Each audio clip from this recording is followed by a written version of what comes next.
முக்கியமான நோக்கம் என்ன அப்படின்னா, நமது வாழ்க்கையை எப்படி நாம் எதிர்கொண்டு வாழ்வது, வாழ்க்கையில் வரக்கூடிய பிரச்சனைகளை எப்படி எதிர்கொள்வது, எவ்வளவு பிரச்சனைகள் வந்தாலும் நம்மளுடைய மன நிம்மதி, அமைதி, மகிழ்ச்சி இதை எப்படி நிலைநாட்டுவது, நமது வாழ்க்கை லட்சியத்தை எப்படி கண்டுபிடிப்பது, அதை நோக்கி வாழ்க்கையை எப்படி கொண்டு செல்வது, இதை பற்றியெல்லாம் உங்களுக்கு ஒரு சின்ன ஒரு விழிப்புணர்வு கொடுப்பதற்காக தான் அந்த ப்ரோக்ராம். ஸோ இதை கொஞ்சம் பயன்படுத்திக்கங்க. நேரம் அதிகம் இல்லை, அதனால் சகோதரர் பிரகாஷ் அவர்களிடம் இந்த நிகழ்ச்சியை நடத்துமாறு அன்புடன் கேட்கிறேன்.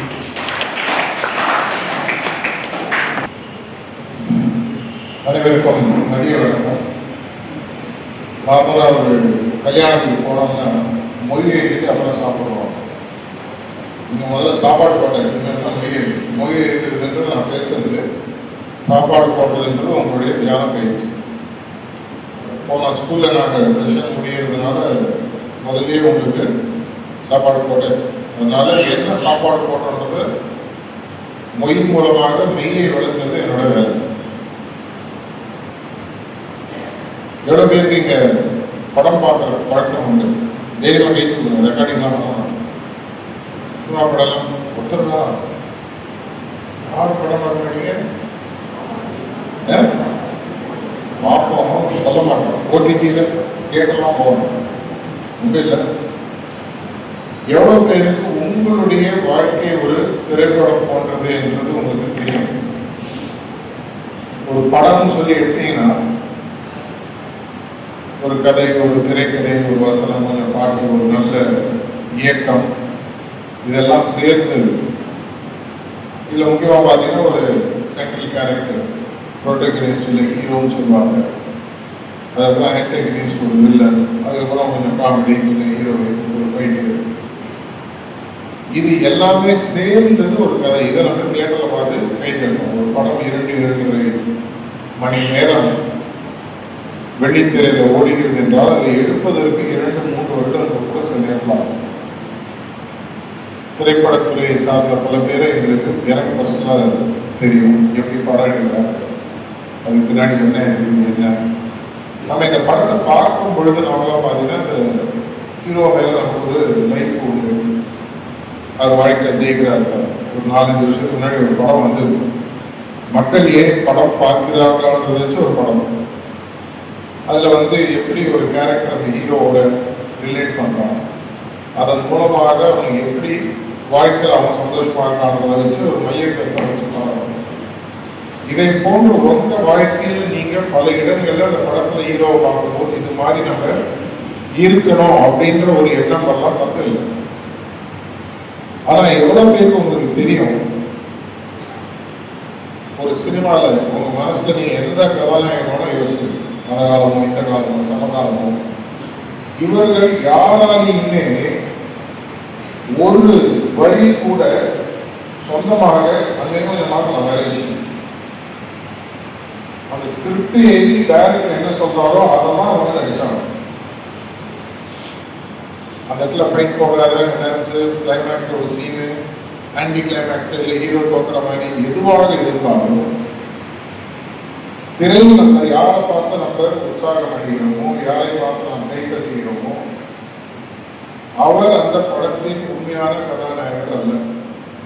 உண்மையான கதாநாயகர் பார்த்தீங்கன்னா ஸ்கிரிப்ட் எழுதுறவங்க, டைரக்டர், இவங்க 2 பேர் தான் மொத்த படத்தையும் எப்படி போறன்றதை டிசைட் பண்றது. இவங்கள் மூலமாக தான் இந்த படம் வெற்றியா தோல்வியான்றது நிர்ணயம் பண்ணிடுது. உங்களுக்கு பிடிச்ச அனைத்து ஹீரோக்களுமே பெரிய ஆளாக தான் நடிச்ச எல்லா படமுமே சக்சஸ் ஆகிடும். இன்னி வரைக்கும் உலகத்திலேயே எந்த கதாநாயகனோ தங்க நடிச்ச எல்லா படமுமே வெற்றின்னு சொல்ல முடியாது. அப்படின்னா அவங்க தோல்வி படம் கொடுக்குறாங்கன்னா என்ன காரணம்? ஸ்கிரிப்ட் சரியில்லை, கதை எடுத்த விதம் சரியில்லை. இதுக்கும் வாழ்க்கைக்கும் ஒரு சம்மந்தம் இருக்கு. உங்களுடைய வாழ்க்கையை நீங்கள் எவ்வளவு பேர் ஒரு திரைப்படமாக பார்த்திருக்கிறீர்கள்? எப்படி ஒரு சினிமாவில் ஸ்க்ரீனில் நான் பார்த்து கை தட்டி விசில் அடிச்சு டான்ஸ் ஆடி பூவெல்லாம் தீ போட்டு பால் ஊற்றி எல்லாம் பண்ணுறேனோ அதே போன்று என்னுடைய வாழ்க்கையில் உண்மையாக ஹீரோவாக இருக்க வேண்டியது யார், இப்பொழுது யார் இருக்கிறார்கள் அப்படின்ற கேள்வி நீங்கள் கேட்டு பார்த்தீங்கன்னா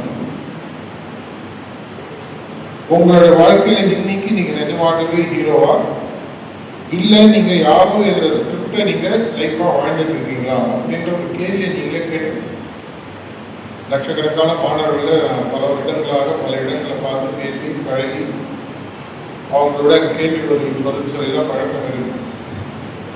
அநேகமாக உங்களுடைய வாழ்க்கையை நீங்கள் என்னவாக ஆக வேண்டும் என்ற முடிவை கண்டிப்பாக நீங்க எடுக்கிறது இல்லை. உங்க அப்பாவோ உங்க அம்மாவோ உங்க உறவினர் யாரோ உங்க நண்பர்களோ உங்கள் வாத்தியார்களோ இல்ல சமூகமோ யாரோ வந்து நீ இப்படி வாழணும் அப்படின்ற ஸ்கிரிப்ட் அவங்க மைண்ட் ஆகிட்டே இருக்கு.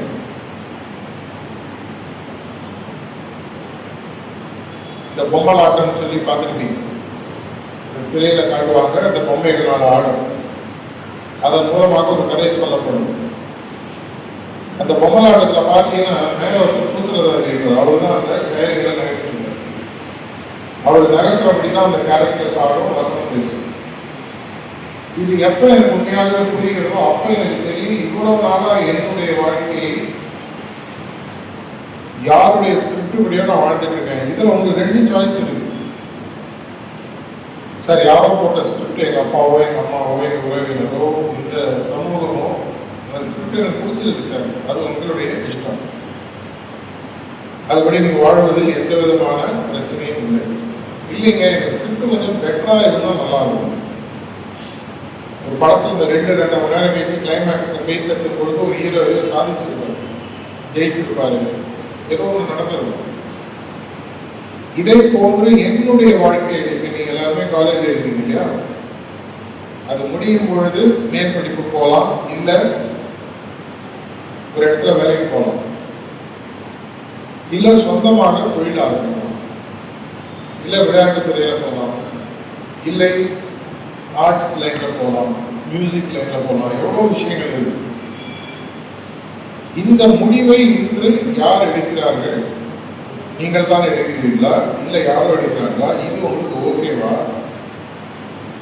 நீங்க உங்க லைஃப்ல நீங்க வெறும் ஆக்டரா இருந்து யாரோ டைரக்டர் ப்ரொடியூசரா இருக்காங்களா, இல்லை உங்களுடைய வாழ்க்கையில் ஸ்கிரிப்ட் நீங்க எழுதி நீங்களே நடிச்சு அது மாதிரி பல பேரை தமிழ்நாட்டில் நம்ம பார்த்துருக்கோம்.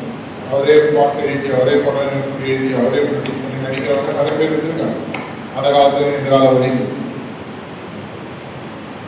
இப்போ உங்களுடைய வாழ்க்கையை நீங்கள் திரையில் ஒரு 3 வருஷம் கழிச்சு உங்களால் பார்க்க முடிஞ்சதுன்னா, ஒரு 2 வருஷம் கழிச்சோ 3 வருஷம் கழிச்சோ காலேஜ் முடிச்சுட்டு நீங்க வெளியே வரீங்க, வெள்ளித்தேரியில் உங்க கடைசி இப்ப 2025 இருக்கும் 1 நவம்பர், ஒரு 2028 மார்ச்லயோ ஏப்ரலையோ இந்த படம் வெளியில வரப்போகுது. இந்த படம் எப்படி இருக்குன்றத முடிவு பண்ணுவதற்கு உங்களுக்கு ஒரு வாய்ப்பு இன்னைக்கு இருக்குன்றது உங்களுக்கு முதல்ல தெரியும். இதுதான் என்னுடைய வாழ்க்கையோட படம். இந்த படத்தை உலகம் நாளைக்கு 2.5 வருஷம் 3 வருஷம் கழிச்சு பார்க்கும்போது அதை பார்க்கும் பொழுது என்னை வெற்றியாளனாக அவர்கள் பார்க்க வேண்டும் என்றால் என்னுடைய வாழ்க்கையை நான் எப்படி வாழ்ந்து அது திரைப்படமாக அவர் கண்ணில் தெரிய வேண்டும் என்பதை முடிவு செய்வதற்கு எனக்கு அதிகாரம் இருக்கின்றது உங்களுக்கு முதல்ல தெரியும். என்னுடைய வாழ்க்கையில என்னுடைய பல மாணவர்களை சந்திச்சு பல பேரண்ட்ஸை சந்திச்சு பேசும்போது நடந்த பல அனுபவம் ஒரு முக்கியமான அனுபவத்தை நான் பார்த்துருக்கேன். பல வருடங்களுக்கு முன்னாடி என்னுடைய நண்பருடைய பையன் காலேஜில் சேர்றான். அவர் என்ன ஸ்ட்ரீம் ஆஃப் எஜுகேஷன் வருமோ அதெல்லாம் எடுக்கிறாங்க. ஒரு வருஷம் கழிச்சு வந்து அப்பாட்ட சொல்றான், எனக்கு இது பிடிக்கல, என்னுடைய ஆப்டிடியூடுக்கும் என்னுடைய இன்ட்ரெஸ்ட்டுக்கும் நான் வேற லைன்ல படிக்கணும், நான் இந்த படிப்பை விட்டுட்டு நான் திரும்பி ஃபர்ஸ்ட் இயர்லேருந்து படிக்க போறேன். அவங்க அப்பா அம்மாவுக்கு ஷாக். ஒரு வருஷம் படிப்பு போயிட்டு தான் உலகம் பற்றி என்ன பேசுவேன், வாழ்க்கை எப்படி வேஸ்ட் ஆகிடும், எவ்வளோ சொல்லி பார்த்தாலும் அவங்க கேட்கறதா இல்லை. அந்த பையனுக்கு என் மேலே கொஞ்சம் ஒரு மரியாதை உண்டு. ஸோ அவங்க அப்பா அம்மா என்ன கூப்பிட்டாங்க, நீங்கள் கொஞ்சம் வந்து பேசுங்க சொன்னால் அவன் கேட்பான். நான் சொன்னேன், நான் கன்வின்ஸ்லாம் பண்ண போதில்லை, அப்புறம் நான் பேசி அவன் மனசில் என்ன ஒழுதுன்றதை உள்ள புரியுது. அவன் சில தரவுகளுடன் டேட்டாவோட அழகாக எக்ஸ்பிளைன் பண்ணுறாங்க. இது பாருங்க, இந்த மாதிரி இருக்கு, நான் இப்போ போகிற லைனில் போனால் 5 வருஷம் 10 வருஷம் கழிச்சு இது ஒரு ரெக்ரெசிவ், இது பின்னோக்கி போகக்கூடிய படிப்பை எங்கள் அப்பா படிக்க வச்சுட்டாரு. நான் இதுக்கு பதிலாக இந்த படிப்பை தேர்ந்தெடுக்க போகிறேன். இதை செஞ்ச 5-10 வருஷம் கழிச்சு என் வாழ்க்கை இப்படி வர முடியும். இது நடந்து 10 வருஷத்துக்கு மேல அவன் சொன்ன எல்லா விஷயத்தையும் படிச்சுட்டு அவங்க அப்பாட்ட போயிட்டு நான் சொன்னேன், என் ஃப்ரெண்டு இந்த மாதிரி பாருங்க, அவன் சொல்றது எனக்கு லாஜிக்கலாக போகுது, முடிவு நீங்கள் எடுத்துங்க. ஆனால் இது நீங்கள் சொன்னீங்கன்னா ஒரு நடைப்பயணமாக இன்னும் 3 வருஷம் 4 வருஷம் படிப்பான். அப்புறம் தலையெழுத்தே வாழ்க்கையை வாழும். பொம்மை சாவி கொடுத்த பொம்மையாக அவன் வாழ்வான். அதுக்கப்புறம் அவங்க உட்காந்து முடிவு பண்ணி இந்த பையனை திரும்பி ஃபர்ஸ்ட் இயர் 3 சப்ஜெக்ட் படிக்க விட்டாங்க. இன்னைக்கு அவன் ரொம்ப பெரிய கம்பெனியில் பெரிய லெவலில் இருக்கான். எந்த படிப்பை அவன் தொடர்ந்தாலும் இதை நீங்கள் செய்யணும்னு நான் சொல்ல வரல. ஆனால் நீங்கள் சிந்திப்பதற்கு ஒரு முக்கியமான இன்புட். என்னுடைய எதிர்காலம் எப்படி இருக்க வேண்டும்? என்னுடைய சினிமான்ற அந்த வாழ்க்கை திரைப்படமாக எடுக்கப்பட்டால் அந்த கிளைமேக்ஸ் சீன்ல எல்லாம் கேட்டுக்கும் போது என்ன உலகம் என்னவாக பார்க்க வேண்டும்? பல இடங்களில் நான் ஸ்டூடெண்ட்ஸோட லாங்கர் ஒர்க் ஷாப் நடத்தும் போது அவங்களுக்கு ஒரு 7 கேள்விகளை கொடுத்து அதுக்கு அவங்கள பதில் எது சொல்லுது. 5 வருடம் கழித்து உங்களுடைய பிறந்த நாள் நடக்க போகிறது, இல்ல 10 வருஷம் கழிச்சு நடக்க போகுது. அந்த பிறந்த நாளில் 5-10 வருடங்கள் முன்னால் எடுத்த சில முடிவுகளினால் உங்கள் வாழ்க்கையில் அந்த மாற்றங்களை பற்றி எழுதுங்க அப்படின்னு சொல்லி கொடுக்கும். உங்களுடைய எதிர்காலத்தை மாற்றி அமைப்பதற்கு உங்களுக்கு முழு வாய்ப்பை நீ கொடுக்குறேன். 10 வருஷம் கழிச்சு நடக்கக்கூடிய பிறந்த நாளில் என்னுடைய முடிவின்படி என் வாழ்க்கையை நான் மாற்றி அமைத்தால் நான் என்னவாக ஆகியிருப்பேன், அதில் நான் எப்படி வெற்றி பெற்றிருக்கிறேன் என்பதை கதையாக எழுதிடுவாங்க. ஒரு 1/2 மணி நேரம் 1 மணி நேரம் டைம் கொடுக்கும். முதல்ல யாரும் எழுத மாட்டாங்க. சார் எனக்கு அந்த ஃப்ரீடம்லாம் கிடையாது. நான் சொன்னேன், எழுததான் நான் சொல்கிறேன், நான் செய்ய சொல்ல. அதுக்கப்புறம் அவன் கதை எழுதும். பல இடங்கள்ல அவங்களுடைய எண்ணத்தில் ஏற்படக்கூடிய சில முட்டுக்கட்டைகளை நகர்த்தி வச்சு அவங்களை சிந்திக்க வைக்கணும். சிந்திக்கும் பொழுது என்ன ஆகும்னா ஆட்டோமேட்டிக்கா அவனுக்கு பெருசாக டிஃப்ரெண்டாக யோசிக்கணும். இன்னைக்கு இருக்கக்கூடிய டெக்னாலஜியோ இன்னைக்கு இருக்கக்கூடிய சப்ஜெக்ட்ஸோ உங்க அளவுக்கு இதே மாதிரி எதிர்காலத்தை பார்க்கறது அப்பா அம்மாக்கும் ஒருவருக்கும் கண்டிப்பா இருக்கும். என்னுடைய பெண் வாழ்க்கையில் நடந்த ஒரு விஷயம், பல வருடங்கள் முன்னாடி 10வது படிக்கும் பொழுது அவங்க கல்யாணம் செட்டில் ஆகிட்டாங்க. 10வது வகுப்பு படிக்கும்போது அவங்க 7வது 8வதுலேருந்து அவங்களுக்கு சொல்ல ஆரம்பிச்சிட்டாங்க, நீ என்ன படிக்கணும், வாழ்க்கை என்ன ஆகணுன்றதை நீ முடிவு பண்ணி நான் சப்போர்ட் பண்ணுறேன். லாஜிக்காக எனக்கு கன்வின்ஸ் பண்ணேன்.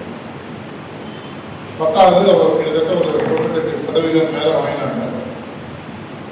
+2 அட்மிஷன் போகும்போது பிரின்சிபல் சொல்றாரு, இந்த படிப்பு இவங்க நல்லா படிச்சதுக்கு இவங்க பியூர் சயின்ஸ் எடுத்தாங்கன்னா டாக்டர் அவரும் இல்லை இன்ஜினியரிங் லைனில் போக முடியும், இதுதான் நான் ரெக்கமெண்ட் பண்றேன், நீங்க சொல்லுங்க அப்படின்னு. நான் ஒன்றுமே சொல்ல பொண்ணு தெரியுமா, பொண்ணு நிறைய பிரின்சிபல்கிட்ட சொன்னாங்க, இல்லை நான் காமர்ஸ் லைனில் போனோம், எனக்கு சில குறிக்கோள்கள் இருக்கு, இந்த லைனில் தான் நான் போகிறேன். அதுக்கு அவர் சொன்னார், காமர்ஸ் லைனில் போகிறது இவ்வளோ மார்க் வாங்கலாமா, இவ்வளோ கஷ்டப்பட்டு நீங்கள் 10th வாங்கியிருக்கேன், +2 இந்த சப்ஜெக்ட் எடுத்து க்ளீனாக சொல்கிறேன். இல்லை சார் என்னால் முடியாது, இந்த ஸ்கூலில் நான் ஏற்கனவே சின்ன வயசுல படித்த ஸ்கூல் நீங்கள் கொடுக்கலன்னா வேறு ஸ்கூல் போயிருக்கேன். பிரின்சிபல் ரொம்ப கோவம், என்னங்க நீங்கள் அப்பா அம்மா நீங்கள் சொல்ல வேணுமா, இல்லைங்க அந்த பொண்ணோட எதிர்காலம் முடிவு அவங்க இதில் 5-10 வருஷம் கழிச்சு என்னுடைய வாழ்க்கையை நான் வேறு மாதிரி வாழ்ந்துருக்கலாம்னு அவங்க வந்து சொல்லக்கூடாது. அதுக்கப்புறம் அவங்க காமர்ஸ் எடுத்தாங்க. அதுக்கப்புறம் பெரிய காலேஜில் பிகாம் இந்தியா லெவலில் டாப்பில் இருக்கக்கூடிய 1-2 காலேஜில், அதுக்கப்புறம் சிஏவோட ஈக்குவல் சிபிஏ படித்து நீங்கள் ஒரு பெரிய மல்டிநேஷனல் கம்பெனியில் ஆடிட்டிங் அந்த லைனில் இருக்காங்க. அவங்களுடைய வாழ்க்கையில் இதுதான் வெற்றின்றதை யோசித்து அவங்க எடுத்த முடிவுக்கு நான் சப்போர்ட் பண்ணுறேன். இதே மாதிரி உங்கள் வாழ்க்கையில் நடக்குன்ற உங்களுக்கு கேரண்டி கிடையாது. இதெல்லாம் உங்களுக்கு எப்படி இருப்பாங்க, நீங்கள் முதல்ல அது மாதிரி சிந்திப்பீங்களான்றது எனக்கு தெரியும். ஆனால் சிந்திக்கணும்னு ஒரு முடிவுக்கு நீங்கள் வந்தீங்கன்னா 3-5-10 வருடங்கள் கழித்து உங்கள் வாழ்க்கையில் நீங்கள் எப்படி வர வேண்டும் என்பதை சிந்திக்கக்கூடிய வாய்ப்பு முடிவு இருக்கு. கதை எழுதுங்க, படம் வெளியில் வருதா இல்லைன்றது அப்போ பார்த்துக்கணும். தமிழ்நாட்டில் 10 படம் வந்ததுன்னா 100 படத்துக்கு கதையை எழுதி படமே வராமல் இருந்தவங்க தான் ஜாஸ்தி. 100 படம் எடுக்கிறாங்கன்னா 500 படங்கள் டபாவில் போகுதுன்னு ஒரு ரீசெண்டாக ஒரு டேட்டா சொல்லுது. 1க்கு 5, ஒரு படம் வந்தால் 5 படம் வெளியில் வராமல் பாதிலே உள்ள போயிடும். அட்லீஸ்ட் இன்னிலேருந்து உங்களுக்கு ஒரு சுதந்திரம் இருக்கு. உதாரணத்துக்கு நீங்கள் சாயங்காலம் நீங்கள் வீட்டுக்கு போனீங்கன்னா 3-5 வருடம் கழித்து என்னுடைய வாழ்க்கையில் என்னுடைய வாழ்க்கையானது ஒரு படமாக வரக்கூடிய பட்சத்தில் அந்த படத்துல கிளைமேக்ஸ்ல இந்த ஹீரோவோ ஹீரோயினோ என்ன சாதிச்சிருக்கணும் அப்படின்றத ஒரு சீனாக எழுதணும். அது எழுதினதுக்கு அப்புறம் இந்த சீன்ல உதாரணம் இந்த கம்பெனிலாம் 10 லட்சம் ரூபாய் வருஷ சம்பளத்துல வேலைக்கு சேர்றாங்க, இல்ல ஒரு சொந்தமாக தொழில் ஆரம்பிக்கிறாங்க, இல்ல இந்த ஒரு டீம்ல நம்ம ஒரு பெரிய கபடி பிளேயராகவோ ஃபுட்பால் பிளேயராகவோ கிரிக்கெட் பிளேயராகவோ வரணும், இல்ல ஒரு ஸ்டேட்டுக்கோ நேஷனலுக்கோ ரெப்ரசன்ட் பண்ணி இந்த விளையாட்டுல கோல்டு மெடல் வாங்க போறாங்க. அதை எழுதிருக்கு. அந்த முடிவை எடுத்ததுக்கு அப்புறம் அந்த முடிவை செய்வதற்கு எப்படி அந்த கதையை அமைக்கணும். பல திரைப்பட கதை எழுதுபவர்கள் என்னோட பழக்கம் உண்டு. அவங்க எல்லாருமே சொல்றாங்க, கிளைமேக்ஸ் சீனை நாங்கள் டிசைட் பண்ணிட்டு அந்த கிளைமேக்ஸ் சீன்ல வருவதற்கு கதையை பேக்வர்டா எழுதுவோம், இல்லை ஃபார்வர்டா எழுதுவோம்னா கன்ஃபியூஷன் ஆகிடும். அதே போன்று உங்கள் வாழ்க்கையில் இந்த கதையை முதல்ல நீங்க ஒரு ஃப்ரீ ஃப்ளோல நீங்க எழுதுங்க. கிளைமேக்ஸ்லேருந்து பேக்வர்டா வரணும். இதை செய்வதற்கு என்ன செஞ்சிருக்கணும், இதை செய்வதற்கு நான் என்ன செய்வேன், இதை செய்வதற்கு என்ன செய்வேன். ஃபர்ஸ்ட் இயர்லையோ செகண்ட் இயர்ல காலேஜில் எழுதிங்கன்னா இன்னிலிருந்து அடுத்த 5-10 வருடங்களுக்கான முற்போக்கு பாதையை போவதன் மூலமாக எதை அடைய முடியும் என்பதை எழுதி ஒரு கதை புத்தகமாக ப்ளூ புக்குன்னு சொல்லுவாங்க. படம் எடுக்கும் பொழுது மொத்த திரைக்கதையும் எப்படி படம் எடுக்கிறதுல ஒரு புத்தகமாக போட்டு அதுக்கப்புறம் தான் ஷூட்டிங்கே போவாங்க. இதை போன்று உங்கள் வாழ்க்கையை திரைக்கதையாக அமைக்க முடியும். அதை அமைச்சதுக்கு அப்புறம் ஒரு படம் எடுக்கணும்னு சொன்னா ஒருத்தர் கதையை எழுதிட்டாரு, நெக்ஸ்ட் என்ன பண்ணுவாரு, ஒரு ப்ரொடியூசர் இந்த கதையை சொல்லுவாரு.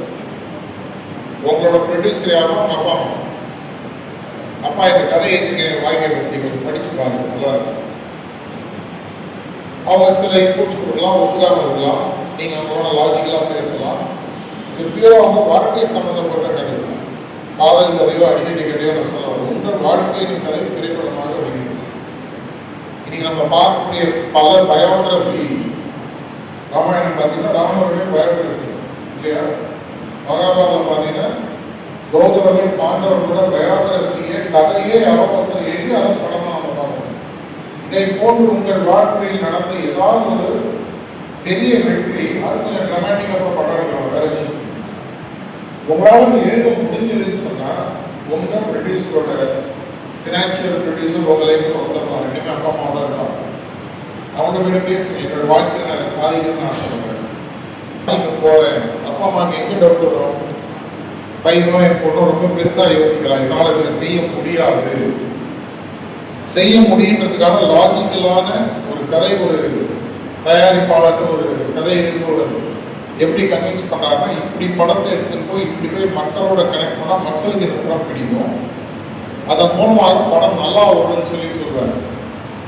அதை போன்று நீங்கள் என்னுடைய வாழ்க்கை என்னும் படம் நான் எடுக்க போகிறேன், நானே கதையை எழுதிக்கிறேன், பிடிச்சிருக்கா நீங்கள் இதை சொல்லி பாருங்க, திருத்தங்கள் எதாவது இருந்தால் கொஞ்சம் அப்படி அட்ஜஸ்ட் பண்ணிக்கிறேன்னு சொல்லிட்டு பேசலாம், தப்பு இல்லை. ஒத்துக்கலாம் ஒத்துக்கல வேற விஷயம். அட்லீஸ்ட் ஒரு முயற்சியை நீங்கள் எடுத்திருக்கிறீர்கள் உங்கள் வாழ்க்கையை மாற்றி அமைப்பது. நான் ஏன் சார் இதெல்லாம் செய்யணும், இது நான் முதலே பதில் சொல்றேன். உங்கள் வாழ்க்கையை நீங்கள் வாழ போகிறீர்களா, யாரும் உங்கள் வாழ்க்கையை ஸ்கிரிப்ட் எழுதி வாழ போகிறீங்க, நீங்கள் முடிவு எடுத்து இல்லை மற்றவங்க ஸ்கிரிப்ட் எழுத வாழ்க்கையை வாழ்ந்துக்கிறேன்னா உங்களுடைய விருப்பம்.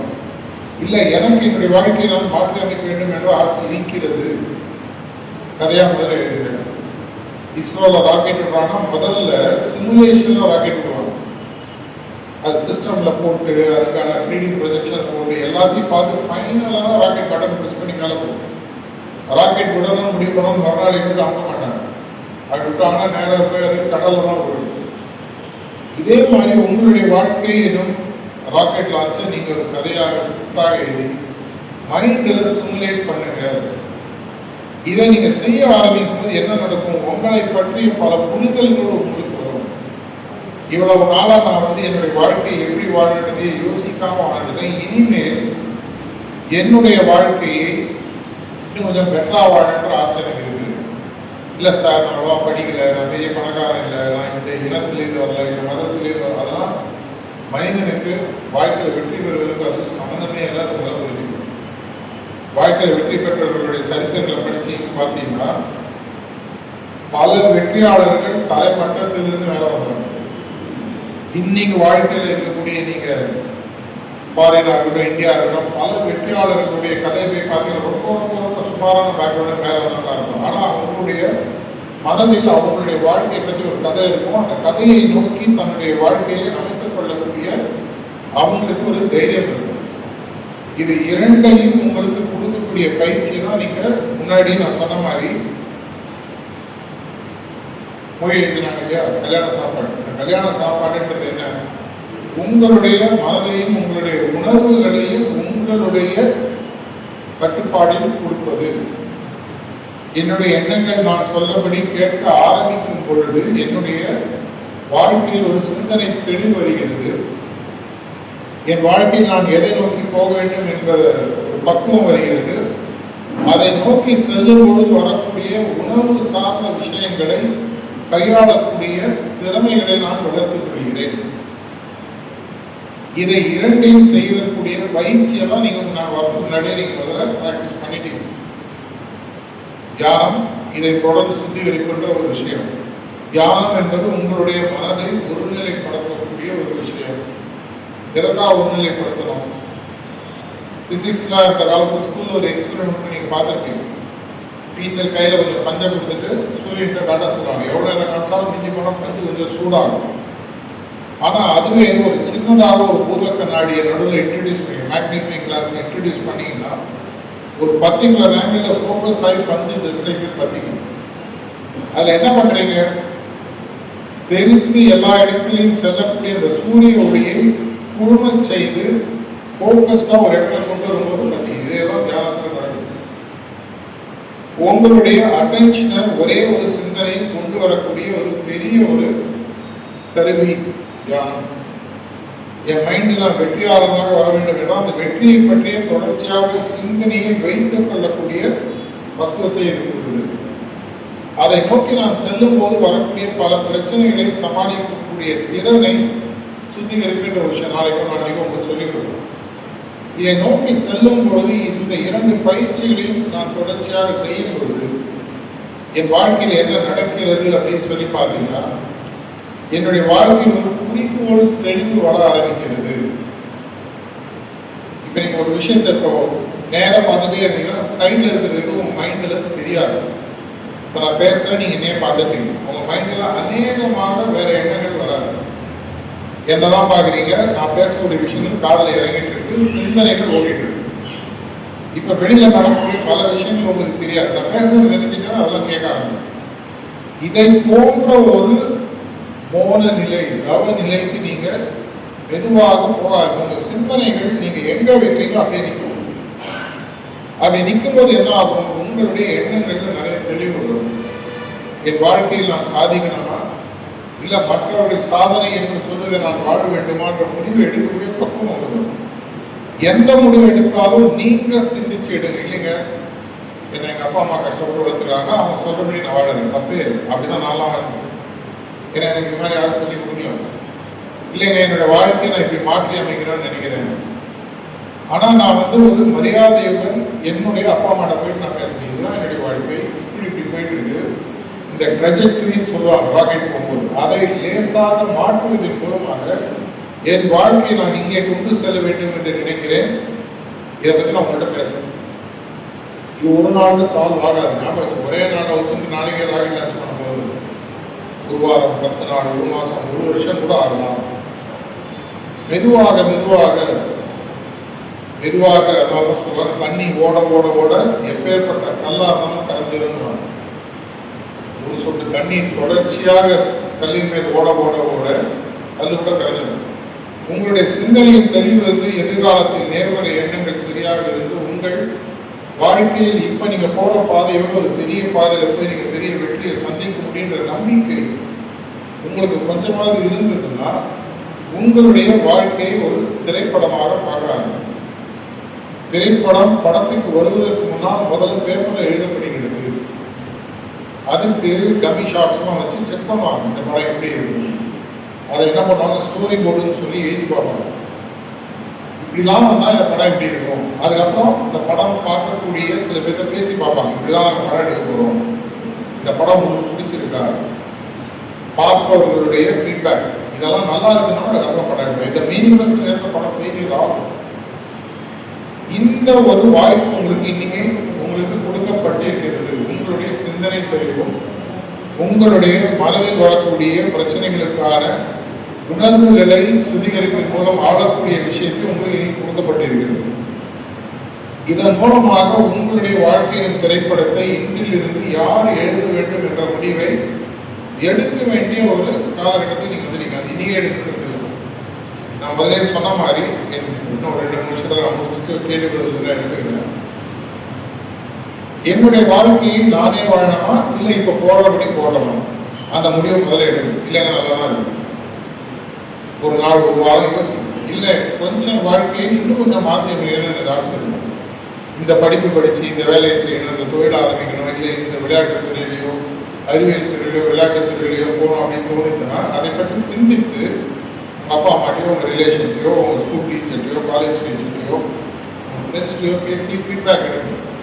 அதன் மூலமாக ஒரு கதையை அமையும், வாழ்க்கையின் கதை படம். அதுக்கப்புறம் அவங்க எல்லாருக்கும் இன்ட்ரெஸ்ட் இருந்ததுன்னா அந்த கதையை படமாக ரியல் லைஃப்ல எடுக்காங்க. எப்படி அதை வாழ்வதன் மூலம், இதை செய்வதன் மூலம் பல பல மாணவர்களின் எதிர்காலம் மாறி அமைகிறது நான் பார்த்துருக்கேன். இதுல முக்கியமான விஷயம், என்னுடைய எதிர்காலம் என் கையில் இருக்கின்றது எனக்கு ஞாபகம். எப்பேற்பட்ட மனிதர்களாக இருந்தாலும் என்மேல் எனக்கு இருக்கும் மக்களை விட உன்னத்துக்கு ஜாஸ்தியாக இருக்க வாய்ப்பே இருக்கு. அது எங்கள் அப்பா அம்மாவாக இருந்தாலும் சரி, என்னுடைய சகோதரர் சகோதரியாக இருந்தாலும் சரி, என்னுடைய உறவினராக இருந்தாலும் சரி, என்னுடைய நண்பர்களாக இருந்தாலும் சரி, என்னுடைய ஆசிரியர்களாக இருந்தாலும் சரி, எனக்கு என்ன இன்ட்ரெஸ்டோ உங்களுக்கு வாய்ப்பு இல்லை. 80% இருக்கும், 90% இருக்கும், 60%, 100 என்ன இன்ட்ரெஸ்ட் ஒரே ஆள் தான். என்னுடைய வாழ்க்கையை முடிவு பண்ண வேண்டிய ஒரு முக்கியமான முடிவை இன்னைக்கு நான் முதல்ல எடுக்கணும். இதற்கு தேவையான உங்களுடைய சிந்தனைகளை தெளிவாக்குவதற்கான பயிற்சிகள் இன்றைக்கு கொடுக்கப்பட்டிருக்கின்றன. உங்கள் வாழ்க்கையின் கதை, திரைக்கதை, வசனம், இயக்கத்தின் மூலமாக வெற்றி படத்தை நீங்கள் அமைப்பதற்கான வாய்ப்பு இருக்கு, அமைப்பதற்கான ஒரு பெரிய பிரகாசமான வழி இருக்கு. அதை செய்வதற்கான என்னுடைய வாழ்த்துக்களுடன் பிரார்த்தனையுடன் முடித்துக் கொள்கிறேன். நன்றி.